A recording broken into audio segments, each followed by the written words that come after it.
Gens de la radio, gens de la boîte à images, bienvenue. Je m'appelle Amos Desesquers et je serai votre guide pour le programme Amos vous raconte son histoire. Une série de 10 épisodes portant chacun son thème. Je vais vous raconter des histoires sur les gens, les bâtisses, les débuts de notre village et les grands événements qui en ont fait une ville unique en plein cœur de la forêt boréale. Ouvrez grand vos oreilles puis montez le son.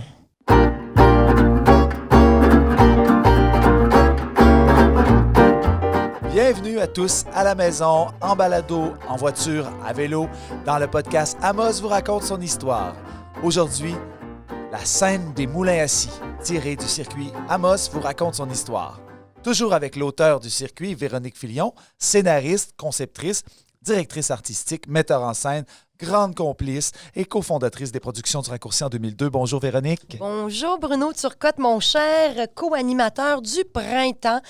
Ça, c'est ma saison. Je suis très contente de pouvoir m'émerveiller avec toi sur plein de projets, dont les moulins assis. Franchement, j'aurais jamais cru un jour parler de ça avec toi. La vie me surprendra toujours.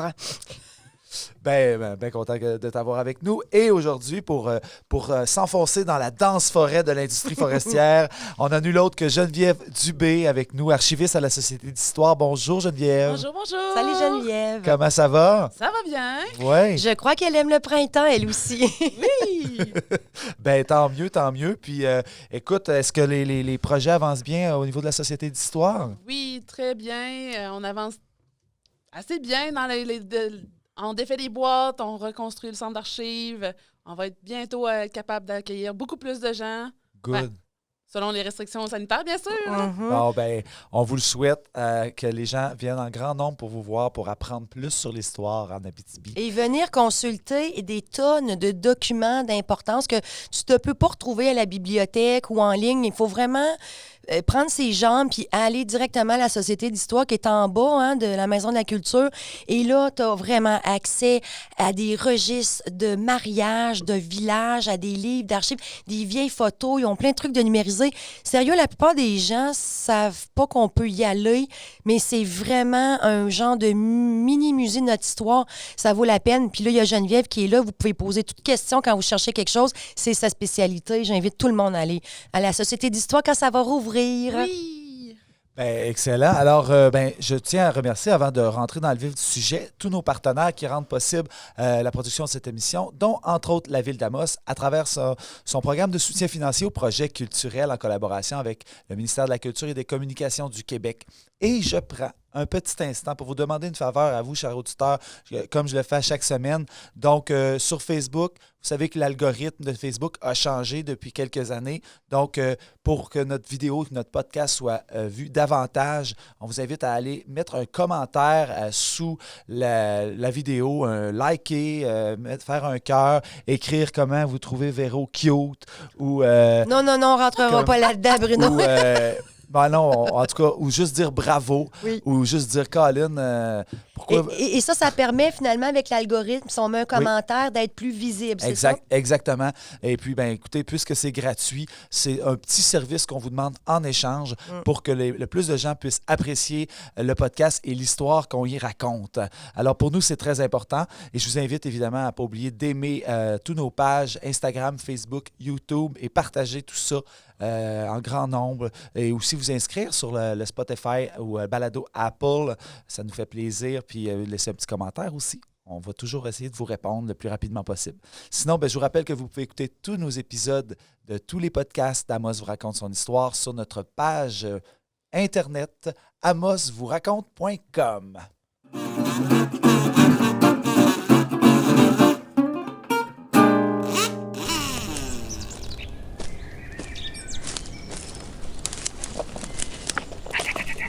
Tu vois, mon gars, ces petites pattes-là, c'est des traces de lièvre. Ceux-là, c'est des traces de renard. Ceux-là...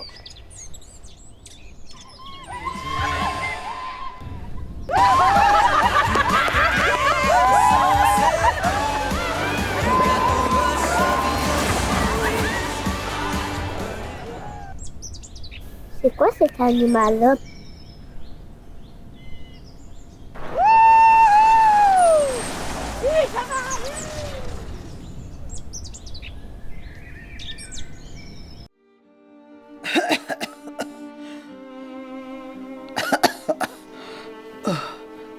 Marie-Ange, tu vas hériter de mon alliance. Ça va peut-être t'inciter enfin à te trouver un mari.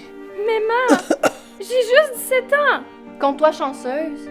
À moins que tu veuilles finir vieille fille. Bon. La maison, elle va aller à Josepha. Corinne, je te laisse les terres. Aline, ça va être les chevaux. Adrien, je te lègue le bétail. Maintenant, c'est le temps de vous laisser le secret de la recette de ragoût de pâte de grand-maman. Le secret, c'est... Mais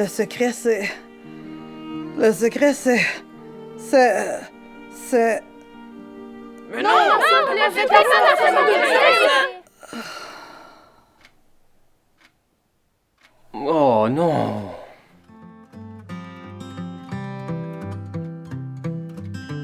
Puis c'est comme ça que la recette familiale de ragoût de pâte s'est éteinte. C'est quelque chose de bien triste, vous comprenez? Rassurez-vous, Madame Croteau. Avec l'équipe PME Internotaire, votre nouvelle recette de ragoût de pâte sera transmise sans problème aux générations futures. Ah, que ça fait du bien entendre, ça!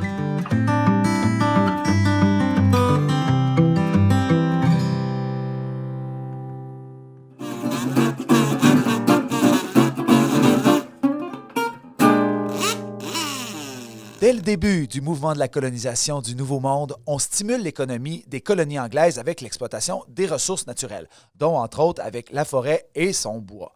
Dès 1806, on connaît déjà la richesse des forêts du Témiscamingue, mais sans pouvoir s'y rendre. En 1873, une première scierie située à l'embouchure de la rivière Kipawa fait son apparition. Avant 1900, on ne fait que du flottage de bois carré, c'est-à-dire que le bio est taillé de manière à lui donner une forme carrée. En 1905, Sir Lomer Gouin, qui est le premier ministre du Québec, va adopter plusieurs mesures pour favoriser le développement de l'industrie du bois. L'une d'entre elles est la construction du chemin de fer reliant la ville de Québec et l'Abitibi en passant par la Haute-Mauricie. Cette stratégie de Gouin, en collaboration avec le premier ministre du Canada de l'époque, Sir Wilfrid Laurier, ouvre une brèche sur le territoire hostile et quasiment inatteignable qu'est l'Abitibi. Le pays réalise l'importance économique de l'activité forestière. En Abitibi, en 1919, on œuvre plutôt dans le bois de sciage. C'est normal, entouré de forêts comme ça et de beaux arbres, donc beaucoup de bois de sciage. Plus d'une quinzaine de villages le long de la voie ferrée abritent une quarantaine de scieries abitibiennes qui emploient environ 1000 hommes. Le commerce du bois est très important pour toutes les localités. Mais pourquoi avoir attendu si longtemps avant de prendre possession de la ressource forestière de la région? Bon, je me lance de go, Bruno. C'est sûr que ça faisait très, très, très longtemps qu'on savait dans le sud qu'on avait une belle forêt boréale, beaucoup de conifères, de bouleaux, tout ça. Sauf que ce qui fait notre distinction vraiment géographique en Abitibi, c'est la fameuse ligne du partage des eaux. C'est que nous, notre rivière Arikana, nos cours d'eau, tous nos petits ruisseaux, petites rivières vont dans la rivière Arikana et ça se dirige vers le nord, vers la baie James, baie d'Ungava, tout ça. Donc, c'était impossible physiquement par le cours d'eau de transporter le bois de l'Abitibi puis de l'amener à Montréal. Parce que dans le sud de la province, peu importe les municipalités, tu étais à Granby, à Sherbrooke, whatever, tout se rendait finalement vers le fleuve Saint-Laurent, mais ici, ça se fait pas.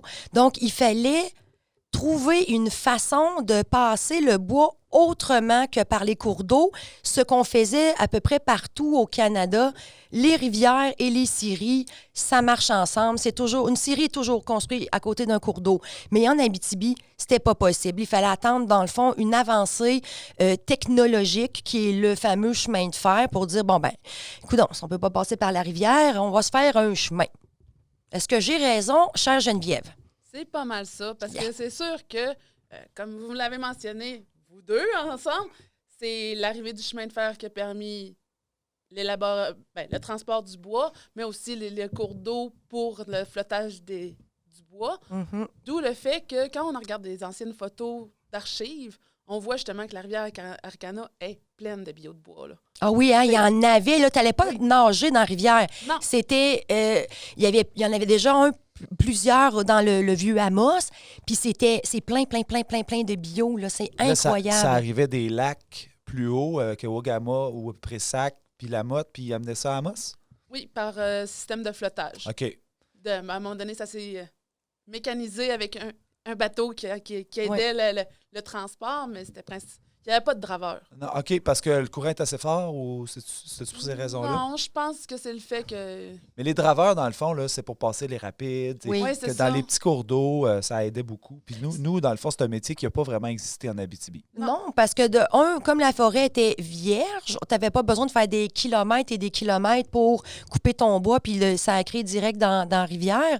Donc, il y avait moins besoin de draveurs pour aller dépogner. Alors que dans le sud, ben il faut toujours aller plus loin pour couper la forêt. Donc, tu as un plus grand transport. Donc, il te faut plus d'intervenants en cours de route. Ça a été un petit peu notre chance avec notre forêt vierge. Mais ça reste quand même que quand on regarde la rivière Arcana, quand on voit sa morphologie, ses premiers rapides vraiment connus, c'est ici à Amos. Mais oui, Puis les moulins-ci, ils étaient avant. c'est ça. Fait Ouais. avant tant que tel, il n'y en avait plus OK. d'autres. Là. Donc, parlant de métiers dans la foresterie, quel genre de métier qu'on pouvait trouver, là, mettons, en ordre, là, grosso modo? Ben, c'est bien sûr, il y a les bûcherons, Mm. les marchands de bois, bien sûr, les employés de scierie, puis bien sûr, il y avait les colons. Puis les colons, eux autres, dans le fond, c'était quoi leur principale tâche là, dans l'industrie du bois? Ben, eux autres, c'est sûr qu'eux autres, ils venaient ici pour habiter le territoire. Donc, ils se faisaient remettre un billet de lot qui faisait en sorte qu'ils pouvaient exploiter son lot. Et avec ce billet-là, ben, ils pouvaient scier le bois et le vendre à leurs frais. Donc, ils le vendaient, puis tout de suite, le revenu leur revenait à eux. Et c'était pas taxé rien, là. Oui. Parce que c'était très favorisé. Là. Oui. On voulait stimuler l'industrie forestière. Mais ça reste quand même qu'il y en a qui trichaient. OK? Ils allaient chercher ses lots autour, Mhm. récolter le bois, puis le vendaient pour se faire du revenu un peu plus. Oui.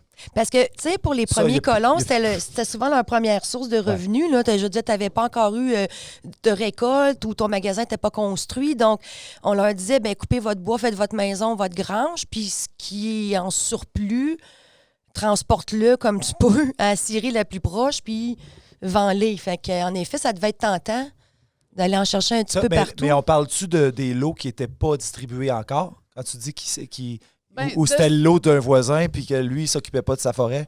C'est pas mentionné vraiment. Moi, je pense que c'est des lots non exploités. En tout cas, j'espère pour eux, là. Mais c'est ça. Oui, d'ailleurs, ça me fait penser à toi, Bruno, tes beaux mélèzes que tu as dans ta haie, t'es as pris où? Les mélèzes. T'as arrêté ton char sur le bord d'un fossé, on est rentré dedans, on s'est pris des arbres, on les a ramenés chez nous. ouais, Fait mais- que c'est un peu ce que les colons faisaient. Ils disaient, ouais, personne ne les prend, ces c'est à arbres-là, mais prends-moi. C'était à la reine. Ça appartient à la reine d'Angleterre. C'est ça, on a une haie royale Rendu là. chez nous. Bon. Fait Mais- que ça devait être un peu cette mentalité-là. Il est là, l'arbre, là. Mais tu sais, vous l'avez replanté. Oui, Non, oui. c'est ça. Il y a Ouais. beaucoup de monde qui font ça. Ils prennent des arbres fruitiers sauvages puis le replantent sur leur terrain. Ça arrive, ça. Oui.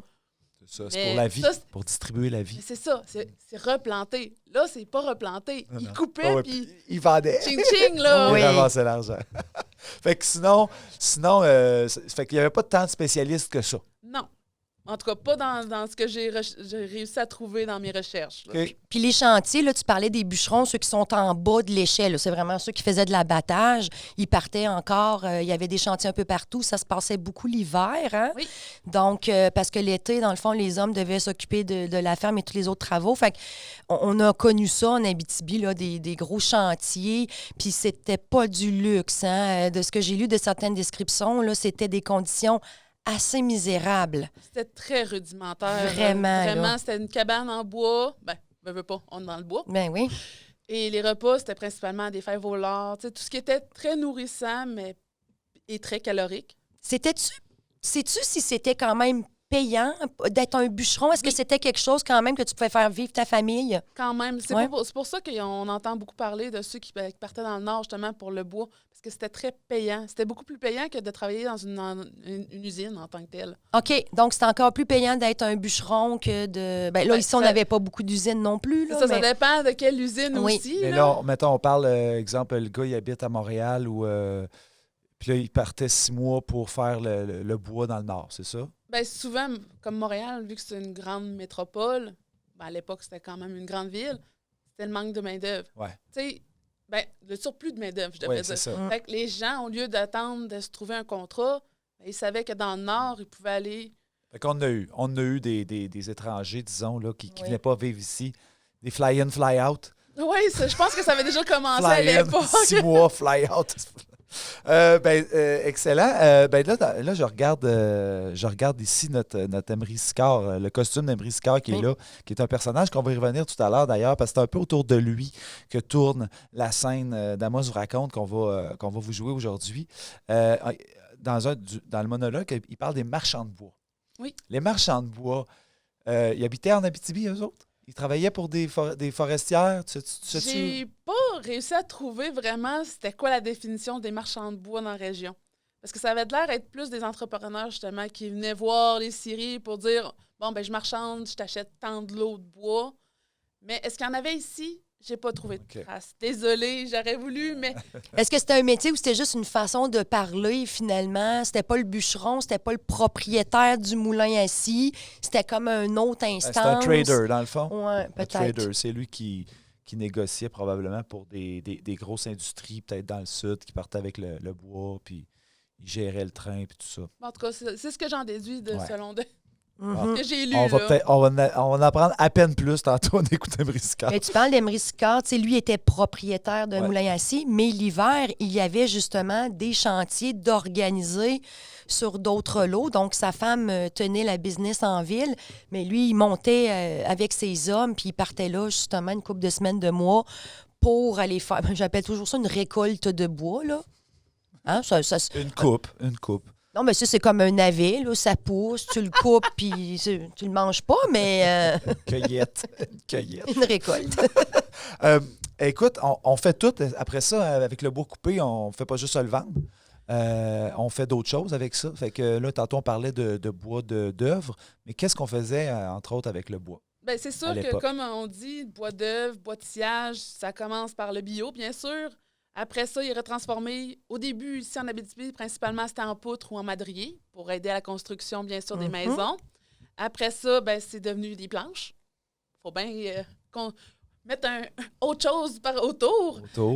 Mais en plus, ça servait aussi aux traverses de chemin de fer et des pilotis. Les ponts, les pilotis pour... C'est des les poutres pour les ponts. Ouais. OK. Là, il y en a eu besoin, là. Il y en a eu besoin une tonne. Puis c'est sûr que le reste du bois, donc le bois croche puis la pulpe, ça servait pour les pâtes et papiers, bien sûr. OK. Et on se gardait toujours un petit peu de brin de scie dans le petit trou qu'on avait dans la cuisine, là, pour garder la glace au frais.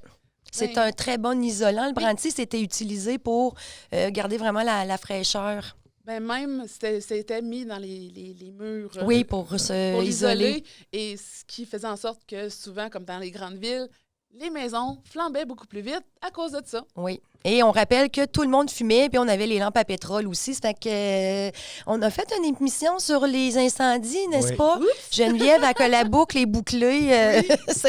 La boucle est tellement bouclée que j'ai moi-même du brin de scie dans mon toit. On allait l'enlever après l'émission. Non, mais ça isole une maison, mais pas plusieurs années, maintenant. Surtout que même dans les murs, là, c'est vrai que ça garde une certaine chaleur, mais après 10 ans, là, le brin de scie, là, il est rendu ça d'épais dans le bas du mur. Fait qu'il n'y a plus rien dans les murs. Mais le bois... Il y a des constructions de 1930 là, en Abitibi là, qui sont encore là-dessus, puis il y a du monde qui ont frette. Oui, mais le bois, c'est ça qui est magnifique, c'est que encore aujourd'hui, c'est hyper utilisé. Là, on est dans un magnifique studio, des tables de bois, on a les vieilles caisses de bois. C'était vraiment un matériau hyper répandu, même pour les objets du quotidien. Aujourd'hui, c'est un grand retour à la mode. On aime les meubles de bois. On veut retrouver ce côté-là champêtre. C'est que c'est toujours une valeur. Ça leur a toujours une grande importance. Pas juste dans une industrie, mais aussi dans un quotidien... C'est pour ça qu'il faut encourager les ébénistes qu'on connaît et pour les encourager dans leur métier. Exactement. Bonne idée. On les salue, les ébénistes. Plusieurs familles se sont enrichies en Abitibi, d'ailleurs, à cause du bois. Donc, est-ce qu'on a des familles, ils sont enrichis, ils sont soit arrivés les premiers, soit qui avaient le sens des affaires, mais est-ce qu'on a des familles comme ça qui ont été célèbres grâce à leur savoir-faire au niveau du monde des scieries? Bien, c'est sûr que moi, j'ai plus les noms des scieries que les familles qui les ont comment je peux dire ça, les ont... Hey, j'ai un Qu'ils ont enrichi. Oui, ou qu'ils ont parti. En fait, c'est plus monsieur aussi de la famille oui, qui c'est ça, qu'ils ont développé. Gestion. Oui. Ils en ont fait de la gestion. D'accord, bon. d'accord. Ça, c'est pas un mot que je connais. Moi, dans le monde artistique, le mot gestion, on l'utilise jamais. Donc, c'est sûr qu'à partir de 1912, on a Napoléon Paquette et ses fils qui ont parti la première. Après ça, il y a les Mascotte et Marchand qui en ont construit une deuxième. Frank Blais, qu'on connaît quand même assez de réputation, a racheté celle de Napoléon Paquette. OK. Fait que c'est pas une nouvelle. OK. C'est un rachat. Ah! Il y a bien sûr Emery Sicard qui en a construit une en 1915. Après ça, proche du pont de fer, il y a la scierie P. Beauchemin. Mm-hmm. On a des yeux que c'était M. P. Beauchemin. Oui. Il s'appelait vraiment P. Hein? Oui. Ouais. Il était très original au village. C'était peut-être pour Phileas, Philémon, Philippe, on ne sait pas. OK. Bon, ben je suis certain que les descendants, ils savent, eux autres. Oui. Ils vont, alors, écrivez-nous ça La en bas, série s'il vous Beauchemin. plaît, pour savoir si c'est quoi le P de Beauchemin, s'il vous plaît. Et bien sûr, en 1924, il y a Edmond Carrière qui en a parti une autre aussi. Puis on est supposé de le connaître, Edmond Carrière?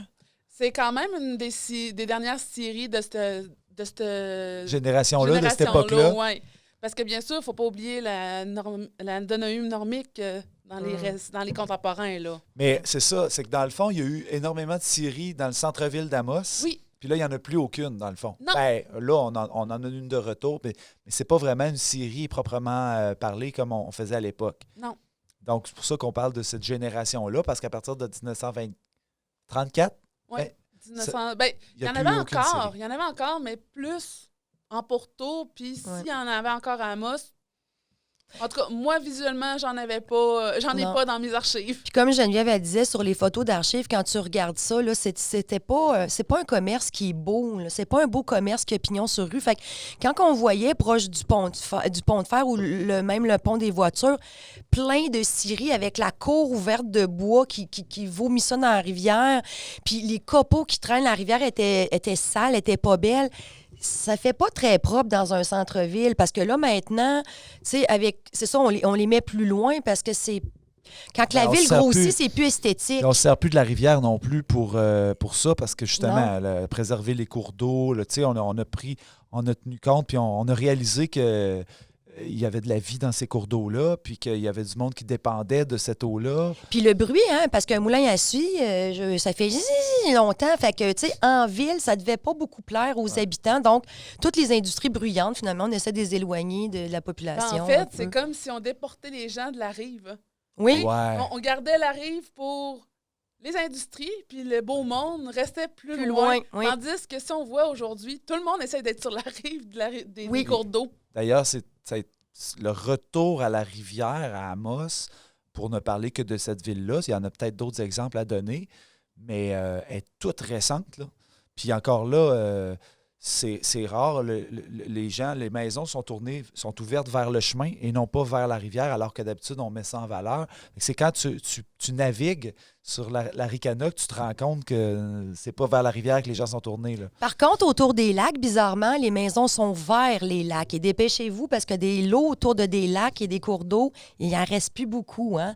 C'est vraiment un changement de mode que maintenant de se rapprocher justement des berges. Mais il ne faut pas oublier, quand il y a les fontes des glaces, la rivière augmente. Ça brasse. Bien, la rivière Aricana sort toujours de son lit. Moi, de plus jeune que je me rappelle, il y a toujours ça. Cette année, c'est quand même impressionnant. Elle est quand même assez stable. Oui. On est chanceux. Reparlons-nous-en dans 2022. Ouais. On parlait de gens qui dépendaient de la des cours d'eau puis qui prenaient soin de la nature. Parlons des Algonquins qui étaient là avant. Là, on a l'occasion, nous, d'avoir un enregistrement d'un podcast, justement, pour parler davantage de l'histoire des Anishinabés dans la région. Mais est-ce qu'on sait quel rapport la forêt occupait au cœur, finalement, du peuple Anishinabé de la région? C'est sûr que l'information est assez rudimentaire sur ce qu'on sait. Bien sûr, il faut connaître les Algonquins qui vivaient et qui vivent toujours en symbiose avec la nature. Ils se considèrent non pas comme les propriétaires du territoire, mais ils reconnaissent la notion du territoire de chasse familiale. Ils sont plutôt les usufruitiers. Demandez-moi pas c'est quoi ce terme-là. Ça vient de l'air que c'est commun, usufruitier. Donc, ils sont chargés de transmettre de génération en génération et de veiller à la conservation de la faune et de la flore. Oui, bien, exactement. Donc, j'imagine que quand ils nous ont vu arriver puis qu'on s'est mis à tirer les arbres dans la rivière, ils ont dû nous trouver pas mal weird. C'est pour ça que, à cause de ça, c'est sûr qu'au début, ils faisaient le commerce de la fourrure, mais vu qu'on a voulu exploiter le côté forestier, ils sont devenus des guides pour les compagnies de bois, des gardes forestiers, Exactement. des gardes-feu, puis parfois même des bûcherons. Oui. Puis c'est sûr qu'ils ont aidé pour l'exploration minière, mais... Oui. Mais c'est ça, ils ont une grande capacité d'adaptation, ça on le sait très bien. Fait que dans le fond, ils ont vu aussi que il y avait de la job parce que c'était pas facile, parce qu'ils vivant dans la nature, des fois c'est très difficile ces conditions-là, donc ils ont profité également un peu de... Mais c'est vrai que le rapport est très différent parce que pour nous les Occidentaux, donc le bois, c'est une richesse. On peut le couper, le prendre, l'acheter pour s'en servir. Eux, ils vivaient parmi le bois. Puis c'est drôle, parce qu'en travaillant justement avec nos comédiens de Picogan, moi, j'utilise tout le temps le mot forêt. Puis à un moment donné, elle disait... Je dis pas ça, moi, forêt. On dit on va dans le bois. C'est du bois. Mais moi, je disais, c'est parce que moi, du bois, c'est ma table. Une forêt, c'est vivant, puis tout ça. Mais ils n'ont pas la même perception parce que même dans leur langue, le mot arbre, table, ce qui est fait en bois, ils ont encore cette espèce de lien avec le vivant. Nous, quand c'est coupé, là, c'est une patente, c'est plus vivant, ça sert pour nous autres. C'est fait que même dans leur langage, ils n'ont vraiment pas le même lien que nous avec les arbres. Non, parce que le bois a quand même une âme pour eux. Oui. Donc, mais c'est quand même un être vivant, là, oui. C'est une entité, donc c'est sûr que pour eux... Mais aller dans le bois... moi, depuis que je suis toute petite, j'entends ce terme-là. Ça vient de l'air que c'est assez répandu. Donc, aller en forêt, moi non plus, c'était pas le terme que j'utilisais quand j'étais jeune. J'allais dans le bois. On va dans le bois. Ouais. Mais quand tu es habitué de vivre dans le bois, tu appelles ça le bois. Le bois. Bon, écoutez, l'économie forestière, donc, s'est développée énormément. On a eu, entre autres, les gros moulins qu'on vient de nommer, mais aussi plein de petits moulins tout le long de la voie ferrée, de la Reine à Sanitaire. Oui. Donc, et là, l'Abitibi s'est construite, les maisons aussi, les grands commerces. Puis à un moment donné, il y a eu une crise forestière. Oui, en 1921. En fait, il faut comprendre qu'on sortait de la Première Guerre mondiale. On est en fin de la grippe espagnole, ou en tout cas, on est encore un peu dedans. Donc, pandémie, crise internationale. Donc, ça fait en sorte qu'il y avait beaucoup de fluctuations dans le marché, puis on est en pleine récession. Puis même la Chambre de commerce est allée jusqu'à dire qu'on est en période de crise du bois. OK. Donc, puis là, pourquoi qu'on disait ça? C'est parce que le transport du bois coûtait de plus en plus cher. Fait qu'on avait de la misère à ça. Fait que là, on était pognés, on venait de faire une belle voie ferrée pour avoir accès à l'Abitibi. Puis là, paf, déjà, nous, les résidents, on est pris avec une augmentation de prix. Oui. Ouais. C'est un bon imbroglio parce que tu as le gouvernement qui fixe des règles, des prix, tu as les usines, tu as les scieries. Mais M. Train, lui, là, il appartient à nous, au gouvernement, puis il n'est pas nécessairement l'ami des moulins assis. Lui, M. Transcontinental ou Train, il a son propre business, il a son propre argent à faire. Fait que tu aies coupé plus ou moins de bois cette année-là, mais il n'y en a rien à battre. Fait qu'il va augmenter toujours le prix du transport, mais c'est les Abitibiens, les Scieries qui sont pognés à la gorge. Puis quand ça arrive à l'autre bout, puis ça coûte 3 fois le prix, bien là, tu as des invendus, puis... Le bois, il est quand même pas éternel. Il peut pourrir. Tu peux pas le laisser indéfiniment là. Fait que qu'est-ce qu'on a fait en Abitibi pour essayer de résoudre cette espèce de crise-là?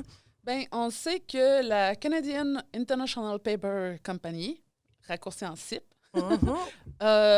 avait racheté la Riordon Company, donc dans Haut-Témiscamingue. Puis, grâce à ça, il a pu donner beaucoup de contrats aux scieries, aux entrepreneurs de l'Abitibi en tant que tel. Donc, ça a favorisé l'activité forestière un peu plus. Puis, en plus des contrats de la CIP, le gouvernement met en place d'autres mesures pour inciter les colonisateurs à s'installer en Abitibi, où ils peuvent bénéficier de la totalité des profits engendrés par le défrichement de leur lot. Comme on parlait tout à l'heure. Oui. Là, tantôt, c'était restreint. Oui. Mais là, c'était favorisé. Oui, mais au début, quand sont arrivés les colons, il y avait un échéancier pour défricher leur terre. Oui. Tandis que là, c'était comme, allez-y. Oh, ouais. Beaucoup OK, plus de liberté. fait qu'ils n'ont pas réglé le problème du transport. Ils ont juste dit aux colons, va sur l'eau, puis garde tout le cash que tu fais avec tes armes. Mais ils n'ont pas réglé le problème à la base du transport. Fait que j'imagine que le problème, il a bien dû revenir plus tard. Sûrement. Comment il est rendu le venir, Véro? Tu sais-tu comment il est rendu le venir? J'ose même pas. Non, mais c'est parce qu'on rigole, c'est pas drôle, mais tu sais, des crises forestières, bon, on dirait que la première majeure, c'était dans le début des années 20, mais quasiment à chaque décennie, il y a toujours une problématique. Si c'est pas le transport, ça peut être autre chose, mais ça arrive fréquemment. Puis encore aujourd'hui, dans les années 2000, notre industrie forestière n'est pas complètement sécurisée fait que, oui, vas-y, parce qu'il y en a eu d'autres après. Hein? C'est sûr que celle de 21, c'est comme la première, mais la plus grosse, la fatale, d'une certaine manière, c'est celle de 1929, la Grande Dépression. Oui. Là, tout déferle, ça apporte de la déflation, le chômage, l'augmentation des tarifs douaniers américains pour le bois d'œuvre. Il ne faut pas l'oublier, les États-Unis, ça ne date pas d'hier qu'ils achètent notre bois d'œuvre. Quand ils ont augmenté les coûts de douane, ça a entraîné des fermetures de nombreuses scieries, pas juste ici en Abitibi, mais un peu partout. Donc, les marchands de bois font faillite. Les chantiers sont fermés. Les salaires dégringolent. Si tu n'as pas de job, pas de salaire, ben tu n'as pas d'employé non plus. Fait qu'il faut attendre 1933 environ pour que la reprise économique reprenne. Puis encore là, faut l'adoption du régime des concessions par le gouvernement pour aider au retour forestier, au retour de la coupe de bois. Et puis je pense, statistiquement, là, tu parlais au début, on était peut-être une quarantaine de moulins ainsi dans la région. Puis je pense qu'à la fin de la Grande Dépression, il en restait 3-4. Là. Ça a été la chute fulgurante d'un empire du bois. Hein. Et puis là, l'Abitibi, à quelque part, était encore basée sur l'agriculture et la foresterie. Oui. Surtout à Amos Région. Il ne faut pas oublier l'industrie minière. Minière, qui a probablement rescapé. Oui, parce que le bois était utilisé aussi pour les mines. Donc, on allait chercher... C'est ce qui a aidé, justement. L'industrie minière est venue comme sauver l'industrie forestière en disant, on veut avoir du bois pour les madriers, les poutres. Ben, les chemins de fer aussi qui se rendaient dans les... Est-ce qu'ils ont réussi, tu sais, à récupérer même une partie de la main-d'œuvre? Mettons les bûcherons qui n'avaient plus de job. Est-ce qu'il y en a qui ont fait le switch et sont allés dans le domaine plus minier? Bonne question. D'accord. Alors, on a une ligne ouverte s'il y a quelqu'un qui a une réponse. Mais, c'est ça, on va en apprendre plus. Peut-être. Ce qui a aidé aussi, c'est la modernisation des équipements. Fait que là, on a eu besoin moins de main-d'œuvre. Moins de main-d'œuvre et le transport par camion. Adieu chemin de fer. Oui, adieu monopole. Mais ça permettait justement de transporter plus facilement le bois vers Montréal et autres. OK. Ça prenait-tu plus de temps par camion que par train? Tu sais pas? Je pense que c'est moins de temps. C'était moins de temps. Oui.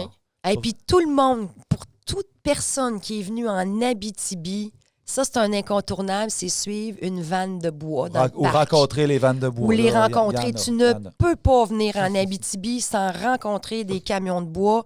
On les voit encore et toujours. C'est encore notre moyen de transport le plus répandu. Il faut dire que le chemin de fer aussi, ici, en Abitibi, il n'est pas conçu totalement pour... il est conçu pour le transport de marchandises, mais il est très lent. Oui. Et il ne peut pas rejoindre toutes les municipalités. Je me rappelle, j'ai relu un discours d'Hector Routier dernièrement qui disait, bon, on a passé la grosse traque du transcontinental, mais son autre projet, c'était d'avoir plein, disons, de mini-tracks qui iraient dans les municipalités pour rejoindre tout le monde. Ça s'est pas fait. Fait qu'il y avait une grosse route principale de chemin de fer. Mais là, tu étais tellement loin que tu dis, je vais prendre le camion. Puis finalement, on utilisait de moins en moins le train. C'est parce que ça coûte moins cher aussi en faire venir un camion qu'une locomotive. Oui. Et puis, d'ailleurs, tu parlais de garder la main mise sur le chemin de fer. Moi, j'ai des amis qui travaillent dans le secteur forestier, des propriétaires, puis c'est encore un problème. Tu te dis, hey, ça n'arrête pas d'augmenter le prix du train, le prix du transport. Ah, puis ça, quand c'est pas ça, c'est le prix du gaz aussi, tu sais. Et là, tantôt, on va en parler là, après la petite pause, mais Emery Sicard, c'est moi qui l'interprète dans Amos vous raconte, puis j'adore ce moment-là parce qu'à toutes les fois que j'ai des visages connus de gens qui travaillent dans le secteur forestier, quand ils parlent ce personnage-là, il rit parce qu'à un moment donné, Emery Sicard, il raconte que on arrive ici, il y a du bois partout, c'est le paradis. Puis voyons, on peut pas voir ça, une crise forestière. C'est ici, impensable. c'est impossible. Puis là, ils partent à rire quand je dis ça parce que ça n'a jamais arrêté, les crises forestières, une après l'autre. Puis quand on a une encore dans les années 90, mi-90, ça a repris 10 ans avant que ça reprenne encore toute cette industrie-là. Fait que tu sais, finalement... Les spectateurs, les gars qui ont travaillé justement dans cette industrie-là, quand Emery Sicard parle, on voit qu'il hoche la tête. Puis, tu sais, on parle du prix du transport. Là, on parle du train, mais comme tu dis, Geneviève, c'est un peu la même problématique aujourd'hui avec les camions. Puis même si aujourd'hui, on les livrerait par avion, il y aura encore un autre problème. Ça restera toujours bien le maudit problème. Comme dit Emery, on est loin, puis la rivière ne coule pas sur le bon sens. Ah non. Notre destin d'Abitibien aurait été tout autre si la rivière avait coulé sur le même sens que le reste de la province. Absolument. Mais c'est notre petit côté différent. C'est très intéressant tout ça. Juste avant qu'on aille à l'écoute, finalement de l'extrait de théâtre, j'aimerais vous t'inviter, Geneviève, si tu en as des références historiques par rapport à la foresterie en Abitibi. Ben, c'est sûr qu'il y a notre site web, qu'on en parle un tout petit peu. De la Société d'histoire. Oui, de la Société d'histoire. Il y a le livre du 100e où est-ce qu'il y a quand même beaucoup d'informations. Il y a le site web de Histoire forestière Abitibi-Témiscamingue. Ah, c'est hot, ça, hein? Oui. C'est vraiment beau, ce site-là. Très bien fait, en fait. Et il y a aussi Encyclobec. Oui, j'aime bien ce petit site Internet, ce gros site Internet. Oui, mais ils ont beaucoup d'informations quand même sur le sujet. Bien, merci beaucoup, merci. Alors, dans quelques instants, on plonge dans le vif du sujet de la création de la scène sur l'industrie des moulins à scie de Amos vous raconte son histoire.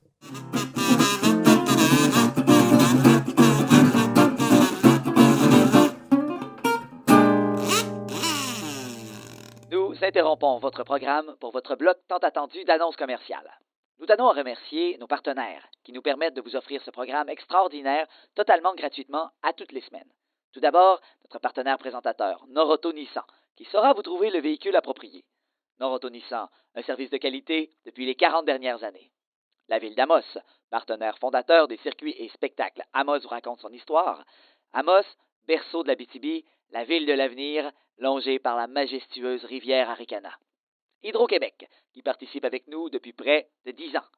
Nos députés, Sébastien Lemire et Suzanne Blais, qui apportent leur soutien à la communauté artistique et culturelle d'ici.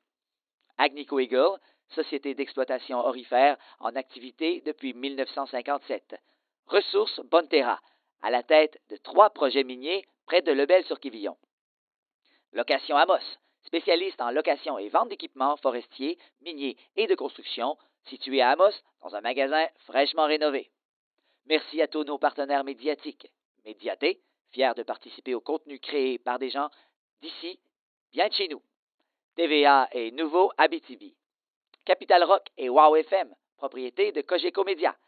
Merci au Journal Le Citoyen et à Bao Média.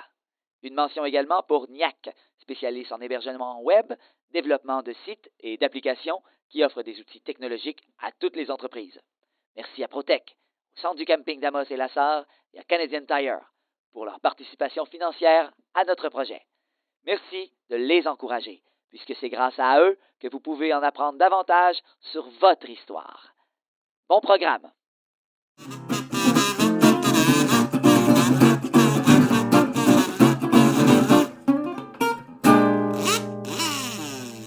Dans le circuit Amos vous raconte son histoire, l'auteur Véronique Filion a choisi Emery Sicard pour incarner le représentant de toute l'industrie forestière. Comment, Véronique, en es-tu arrivée à ce choix? Bien, j'avais plusieurs choix parce que justement, il y avait plusieurs séries. Moi, j'avais vraiment parlé avec Pierrette Blais à l'époque, qui était à la Société d'histoire, puis je lui avais dit, C'est lequel que je prends? Et puis, on avait pensé à Frank Blais. Et puis là, elle m'a parlé d'Emery Sicard. Puis elle me dit, il est resté à Amos toute sa vie, sa descendance, sa famille est encore là. Puis elle dit, c'est un monsieur qui a un petit peu passé dans l'ombre. Sa série n'était pas peut-être aussi grosse et importante que celle de M. Blais. Donc, fait que c'est ça. J'ai eu un coup de cœur. Puis en plus, j'ai su que dans la famille Sicard, c'était quand même un monsieur qui aimait le théâtre, qui aimait l'art dramatique, qui aimait la littérature. Bon, il y avait un petit côté artistique, fait que ça m'a plu beaucoup, beaucoup. Oh. Mais c'était une bonne idée de remettre au goût du jour un ou un personnage ou quelques personnages qui naturellement n'étaient pas dans les livres d'histoire, par exemple. Non, exactement, parce que lui, vers la fin de sa vie, en fait, il est allé habiter à Saint-Maurice, où il y a encore de sa famille qui habite là. Et d'ailleurs, le pont couvert de Saint-Maurice, un des derniers au Québec, s'appelle le pont Sicard, parce que c'est lui qui l'a bâti. Donc, c'est ça, c'était de le prendre... il fallait en choisir un, et moi, j'ai pris Emery Sicard pour toutes ces raisons. Toi, à part par le circuit historique Amos vous raconte, est-ce que tu n'as entendu parler de par le travail depuis que tu es ici, Emery Sicard, ou c'était plus Frank Blais que tu vois dans les livres? C'est principalement Frank Blais. Okay. Qu'on le veuille ou non, c'était lui qui était le plus proche du pont. Okay. Le transport, les photos sont principalement de sa série à lui. Sur les vues at large de la ville, c'est souvent... Son moulin à lui. Son moulin à Frank Blais. Oui, il était gros. Puis les photos de bateaux aussi sont souvent autour de son moulin assis à lui. Oui, exactement. Et puis d'ailleurs, là, tu as rajouté des choses dans le circuit qui ne sont pas nécessairement dans les livres d'histoire. Puis ça, je trouve ça intéressant. À travers les années, comment tu as fait pour développer sur le personnage d'Emery Sicard de choses qu'on connaît de lui, nous, aujourd'hui, qui n'étaient pas dans les livres d'histoire? J'ai-tu précisé ta question? Veux-tu que je recommence ma question? J'aimerais ça. Tu as appris des choses au fil du temps sur la famille et sur Emery Sicard, comme entre autres le fait qu'il aimait le théâtre et tout ça, que tu connaissais pas. Donc, comment t'en es arrivé là? Ben, écoute, c'est drôle parce que justement, il y a des descendants des Sicard qui sont venus voir le spectacle. Et puis, il y avait même la dernière fille vivante d'Emery Sicard. Là, je vais dire Antoinette, mais ce n'était pas ça, un genre de beau petit nom comme ça. Et puis, c'est ça qui est le fun, quand on a des gens de la famille qui viennent voir le spectacle, des fois, ils nous content des petites anecdotes, parce que non, il n'est pas écrit dans le livre d'histoire qui construisait des petites scènes pour faire des représentations. Il y a eu un moment donné, j'ai lu des anciens programmes de spectacles qu'il y avait, puis il y avait une, Aurore Sicard, qui était sa fille, faisait beaucoup de prestations artistiques, et puis sa famille aussi m'avait confié que ça faisait des costumes, ça faisait de la couture, ça faisait les décors. Puis ils aimaient aussi avoir des réceptions dans leur maison. Ça a l'air qu'Emery, c'était un beau gars de party. Ça mettait du fun dans la cabane. Je pense qu'il jouait d'un instrument de musique aussi. Donc, c'est ça. C'était une famille, autant que lui pouvait être très terre-à-terre, très manuel. Autant dans la famille Sicard, il y avait un très beau côté artistique. Donc, moi, c'est sûr que ça m'a plu. Fait que au fil du temps, quand on sait des affaires de même, j'aime ça les rajouter aux personnages. Et tu parles de décor, tu parles de costume. Oui. Et on voit le costume ici d'Emery Sicard avec une petite brèche sur la manche de l'épaule. Est-ce que ça a toujours été le même costume et est-ce que la scène a toujours eu la même forme depuis les 10 années du circuit historique? C'est drôle parce qu'Emery Sicard, on le voit en complet puis on se dit, ben voyons, tu t'habilles pas chic de même pour aller dans une série, mais oui, on était habillés comme ça et c'est pour ça qu'on a fait délibérément des petits accros parce que j'imagine que c'est accroché sur des planches, des trucs, mais il était toujours bien vêtu et on a eu 2 comédiens qui ont incarné Emery Sicard, donc toi, Bruno Turcotte, et dans les premières années, on avait Sylvain Cahouette. Donc, heureusement, vous avez la même forme, vous avez pu prendre le même costume. C'est un monologue qui est quand même resté grosso modo pareil. On le met sur le bord de la rivière parce que aujourd'hui, sa série n'existe plus. Là, c'est Vitrerie Pomerleau, si je ne m'abuse. Ça, c'était son magasin. C'était son c'est magasin, vrai. c'était pas son moulin. Bon, c'est ça. Donc, il était peut-être un petit peu plus loin. Donc, on le met sur le bord de la rivière. Et c'est un personnage que j'ai décidé de faire fumer aussi. Ça fait quand même des petites controverses. Mais on était sur le bord de la rivière, grand plein air, tu sais, il fait beau, puis tout ça. Puis, il faut dire, à l'époque, tout le monde fumait. Là. On commençait à fumer assez jeune, puis c'était bon pour la santé. Puis, comme à l'époque, mon comédien fumait, je me disais, mais garde-le, ça va vous donner un côté naturel. Et c'était drôle parce que la cigarette devenait un personnage.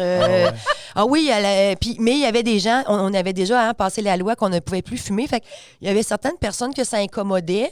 Fait que ça a fini un petit peu comme Lucky Luke. Il y avait le petit brin. Je crois, toi, tu jouais avec le brin de paille. Oui, c'est ça.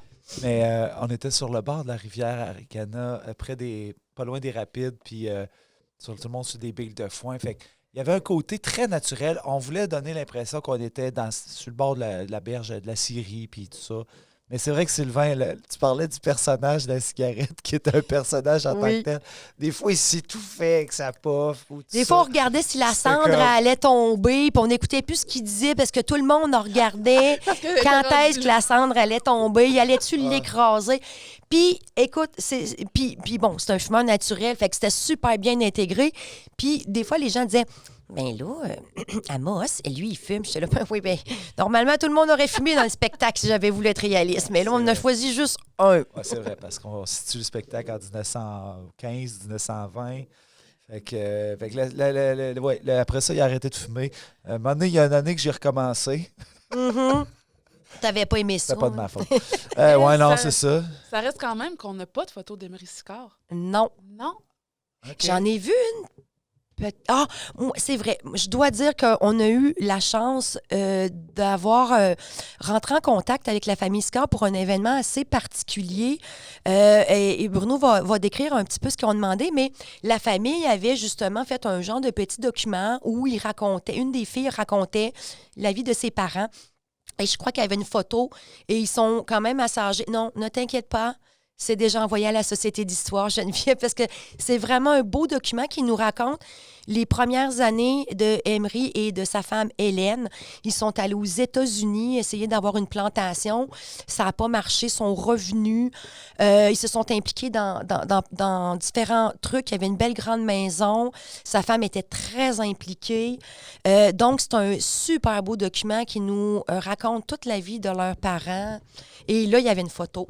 C'était un très beau monsieur Sicard. Oui. Et je vais en parler, dans le fond. Ce qui est arrivé, c'était, je pense que c'était l'année du 100e. Là. Il y avait beaucoup de familles qui revenaient en région pour faire comme des petits pèlerinages, des petits rendez-vous de famille, tout ça. Et là, il y avait une réunion de famille, puis écoute, ils avaient appelé, ils étaient venus voir le circuit, puis ils nous avaient demandé après si on pouvait aller faire une session photo sur le pont Emery Sicard à Saint-Maurice. Et puis, j'avais justement la fille. Sa dernière fille vivante. La dernière fille vivante avec son fils à elle et ses petits-enfants sur le pont. Hey, c'était quelque chose. C'était vraiment quelque chose de fou. Puis, vraiment, le circuit Amos vous raconte, c'est ça que ça nous a amené. Il y a une année que j'ai pris des photos avec la petite fille d'Hector Autier. Mm-hmm. Elle était à côté de sa femme. Ben, en fait, moi, c'était la femme du circuit, là, la comédienne. Puis la madame qui était là. Une autre fois, c'était les biguets, les descendants des biguets, une photo réunie, tout ça. Fait que, tu sais, il y a quelque chose, il y a un beau sentiment d'appartenance avec ces familles-là. Je pense qu'il va rester tout le temps. Puis on a des beaux souvenirs de ça. Oui. Une nouveauté en 2019, Véronique, c'est l'ajout de personnages Anishinaabe avec le Frank Kistabiche, dans le fond, qui s'intègre naturellement dans la scène des Moulins à Scie avec Emery Sicard. Oui, je trouvais ça super intéressant de venir, justement, comme on avait parlé en début d'émission, un peu d'opposer les valeurs par rapport au bois, parce qu'Emery est là pour faire des sous, puis c'est un bon bonhomme, c'est un bon humain, c'est pas un gars qui t'a ravagé le territoire, là. Mais on n'est pas dans la même optique que les Anishinaabe. Donc, dans la scène, nous, on les a déjà rencontrés avant, nous, le public. Et donc, on a Emery Sicard qui vient faire son monologue. Puis il raconte comment il gosse son bois, puis les usines, puis les crises. Puis il fait son laïus et tout ça. Et à la fin, donc, on a la famille qui s'abiche, qui vient nous rejoindre, puis qui font, ben écoutez, M. Sicard, là, c'est bien beau couper du bois, là, mais... faut en prendre soin. Faut en prendre soin de la forêt. Faut pas la couper n'importe comment. Puis ils sont pas contre la coupe du bois, mais c'est juste qu'il y a une façon intelligente et humaine de le faire. Et on apprend aussi, par le fait même, de leur bouche, comment ils nous appellent. Et là, on va l'entendre dans pas là. Vous écouterez bien ça. Ça va vous marquer, vous allez le retenir. Mais je pense qu'on trouvait important de faire la part des choses entre l'homme blanc qui est arrivé pour coloniser, prendre possession du territoire, et les peuples Anishinaabe qui étaient là déjà, puis qui vivaient en harmonie. Puis c'était comme un petit rappel. Puis on en a parlé tantôt à être les gardiens de la forêt, le peuple Anishinaabe, dans le fond. Fait que, tu sais, c'était pour faire un petit rappel de ce côté-là. Véronique, pour ceux qui connaissent Véronique et son style d'écriture, elle a des fans finis de Véronique à travers l'Abitibi au complet. Je pensais que tu allais dire à travers le monde. Ben ouais. Peut-être. Là. Avec le podcast, on va se rendre dans le monde. En tout cas, ça, c'est sûr. Au moins le reste du Québec. Ah oui. La francophonie. Alors, toutes les scènes du circuit ne prêtent pas nécessairement à faire de l'humour. Tu sais, je veux dire, on parle d'histoire. Il y a des choses sérieuses aussi qui se sont passées dans l'histoire. Mais une des scènes qui est très comique, c'est celle avec Emery Sicard. C'est pas une situation comique, mais c'est un personnage qui nous fait rire. Alors, pourquoi cette scène-là particulièrement t'a permis d'envoyer des éléments comiques, dont, entre autres, des jeux de mots que tu adores faire usage? Bien, il y a énormément dans la langue française d'expressions qui ont rapport avec le mot bois ou forêt. C'est incroyable. Fait que, en fait, moi, j'aime ça faire des jeux de mots poches. Bien, ils sont pas poches. On va dire douteux. Bien, mettons qu'ils ne sont pas toujours très élaborés. Mais bref, je me rappelle, je suis sur Google et puis je cherche expression francophone avec le mot bois, puis ils t'en sortent, puis ils t'en sortent. Puis là, je me disais, juste toutes les prendre, je préfère un monologue. Fait que déjà, l'idée me plaisait. Puis je me disais, ma perception d'Emery Sicard, moi, c'est un homme travaillant, mais c'était un humain très chaleureux. Et puis, je me dis, si t'aimes le rigodon, t'aimes l'éveiller, t'aimes le théâtre, ben tu dois aimer rire, donc tu dois aimer faire des petites jokes. Fait que je me suis dit, moi, mon Emery Sicard, ça va être le bon vivant. Le bon vivant, qui a toujours le petit mot pour rire. Et c'est une des premières fois aussi où que le petit Amos se fait un petit peu ramasser, parce que Amos, il aime ça parler. Mais là, Emery, lui, c'est lui qui veut parler. C'est le boss. On le sent que c'est un leader, puis que c'est un patron. Fait qu'il tasse Amos. Puis Amos, il tient son bout, puis finalement, il dit, tiens-toi une bûche dans ton coin, puis il va bouder. Mais ça m'a permis, c'est vraiment parce qu'on a... C'est là qu'on voit que la forêt, le bois, c'est au cœur de notre culture québécoise, parce que c'est incroyable, justement, toutes les expressions qu'on a. Fait que j'ai voulu en plugger une coupe. Ouais, c'est quand même beau, les expressions françaises avec le bois. Fait qu'on va en entendre quelques-unes. Puis, attends un peu, il faut aussi dire que le surnom, moi, quand je parle à des aînés, là, des gens d'Amos, on disait pas Emery Sicard, c'est la mule à Sicard. Ça aussi, ça l'a inspiré pour le personnage. Ça, tout le monde le dit qu'il l'a connu. C'était une sacrée tête de mule que ce Sicard, et on l'appelait la mule à Sicard. Fait que quand que je faisais mes recherches, ben une tête de mule, c'est aussi une tête de bois. C'est un synonyme. Fait que là, avec tête de mule, tête de bois, là, je suis partie en fou. Puis fait que j'ai fait un monologue avec des jeux de mots. Bon, alors, avant d'écouter la scène, Véronique, rappelle-nous un peu l'époque où on l'écoute, parce que là, il y avait toute la naïveté liée à l'industrie forestière et les personnages qu'on va entendre. Bien, dans celui qu'on va entendre, ce monologue-là, donc, je vous dirais qu'on est dans les années 20. Emery Sicard a traversé la première crise forestière suite à la Grande Guerre. Au début, ça allait bien parce qu'il exportait du bois et ça allait bien. Mais là, comme Geneviève nous l'a bien expliqué, crise, ralentissement majeur. C'est le monologue qu'on va écouter. plus tard, dans le spectacle, nous rencontrions encore Emery Sicard dans les Grandes Dépressions et là, on voyait que c'était encore pire et que lui, son moulin à scie était sur le bord de faire faillite. Et là, c'était toute sa vie qui était toute remise en question. Donc, le monologue qu'on va connaître, qu'on va écouter à l'instant, c'est donc, on est dans, je vous dirais, dans le milieu des années 20. Alors, Emery Sicard, ses affaires vont bien, mais il a quand même connu une première crise forestière. Alors, on va écouter la scène, la mise en lecture théâtrale de la scène des Moulins à scie avec Bruno Turcotte dans le rôle d'Emery Sicard, Malik Kistabiche, Mélanie Kistabiche et dans le rôle de la famille Kistabiche. Alors, on écoute ça tout de suite et on vous revient dans quelques instants.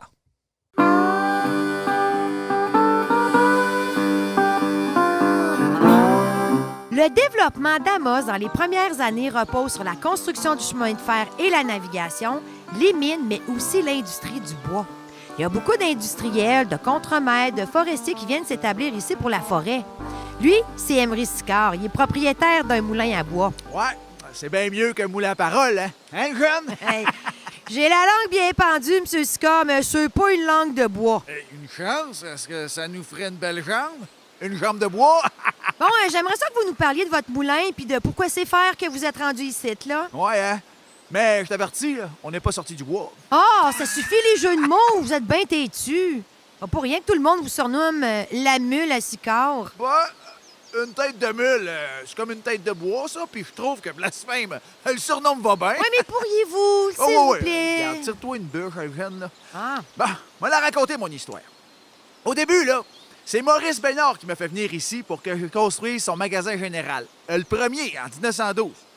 J'ai pas été bien dur à convaincre parce que j'avais entendu pas mal d'histoires sur la région. Blasphème. Je voulais pas rater la chance de faire des affaires. Savez-vous c'est quoi des dormants?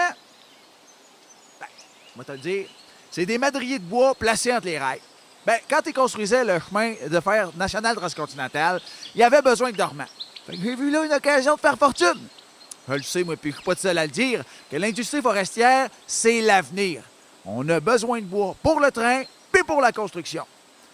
Tout le long de la traque, là, il y a des scieries puis des villages qui poussent ensemble. Ma scierie à moi, là, est située pas loin de la première avenue.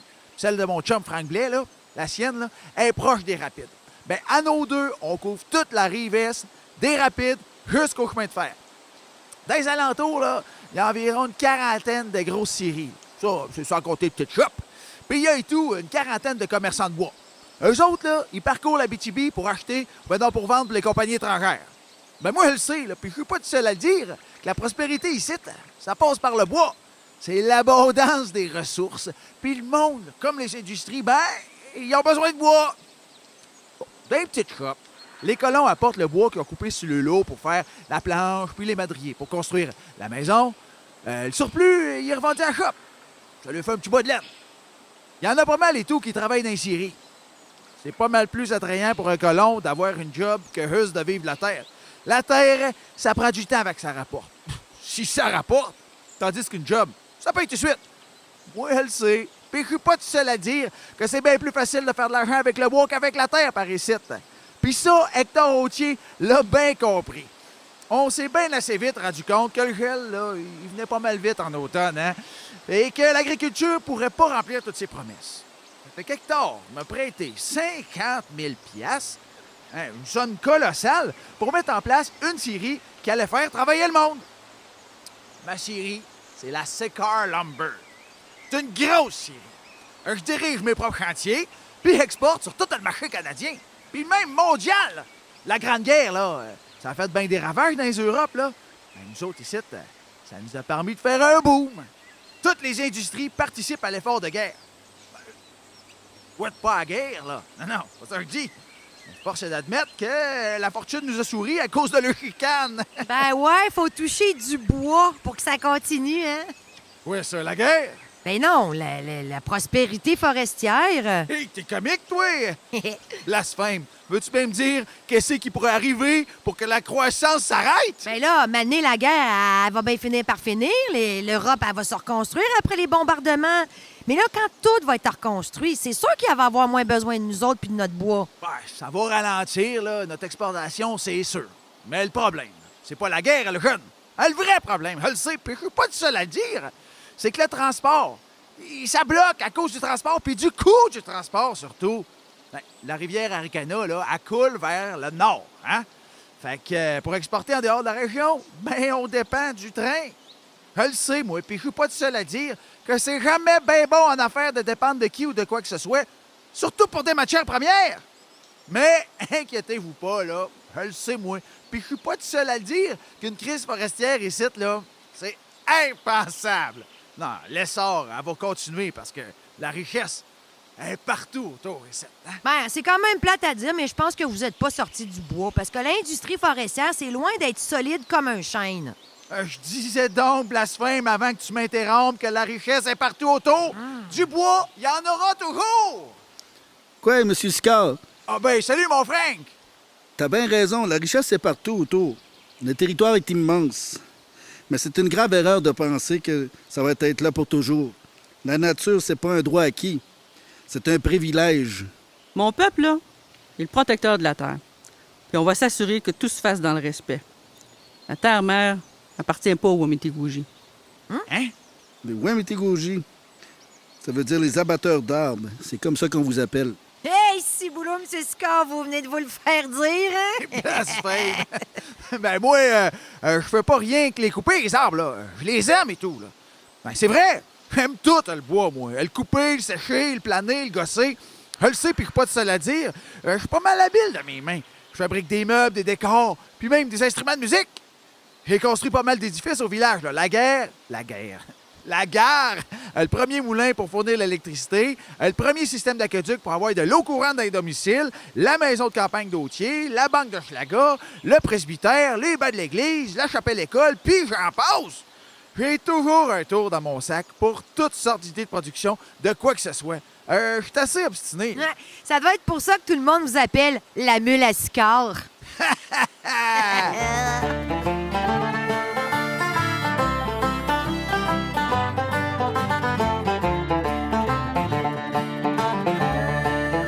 Vous aimez le podcast d'Amos vous raconte son histoire? Visitez nos attraits touristiques d'Amos Aricana, le Vieux Palais d'Amos, la Maison Hector Routier, le Centre d'archives d'Amos, le dispensaire de la Garde à la Corne, et de même que le Musée de la Poste et de la boutique de Forge de Saint-Marc. Et ils sont tous ouverts pour vous durant tout l'été. Nous espérons de tout cœur que vous appréciez cette performance enregistrée du podcast. Si vous souhaitez supporter les productions du Raccourci, un organisme sans but lucratif multidisciplinaire artistique de l'Abitibi-Témiscamingue, vous pouvez le faire en faisant un don au lien disponible dans le descriptif du podcast. paypal.me/raccourci. Hey, bravo, Bruno, je sais de faire ton espèce d'accent. Veux-tu bien me dire comme c'est quoi cet accent-là que t'as pris pour faire ton Emery Sicard? Ah, ben là, en fait, moi, je me suis dit, tous les gens qui habitent en Abitibi, qui sont arrivés et s'installer ici, ils venaient de partout au Québec. Oui, il n'y avait pas encore d'accent de l'Abitibi. Exactement.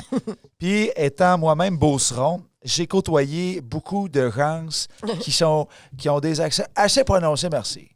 Fait que les halles, je sais, puis je suis pas tout seul à le dire. C'est tous des accents inspirés de ma Beauce natale que j'aime beaucoup. Et ça te permettait de différencier de ton personnage. C'est ça. Hector Routier, ouais. qui est très rigide et qui a un langage parlé très plus urbain, finalement, alors plus recherché. Alors, effectivement, puis même ma posture, Hector Routier, il est très droit, très austère. Puis Emery Sicard, justement, il y a un mouvement physique plus slack, plus relax, plus décontracté, qui avait le goût de taquiner, qui a le goût de taquiner puis de donner une bine Donc, sur le bras d'Amos.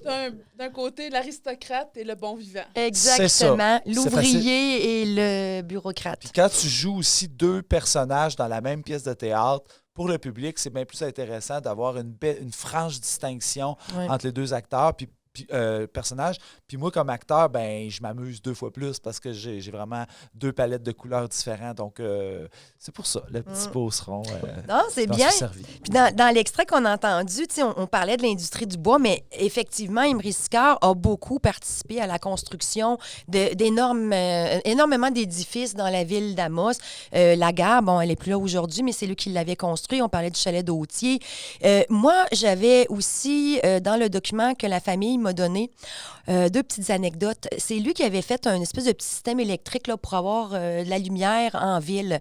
Et ça a l'air que ça sonnait tout le temps sur l'heure du souper, puis c'était tout le temps « Emery, fait noir!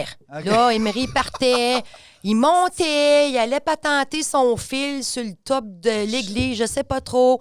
Il retournait, puis ça a l'air que, tu sais, pour les enfants, c'était quelque chose de plate. Le téléphone sonnait tout le temps, parce que... Puis là, il répondait tout le temps. Elle sait qu'il fait noir. Pas besoin de m'appeler pour me le dire. Mais il partait pareil, le ramasser. Elle sait, moi, je ne peux pas tout seul à le dire. Oui.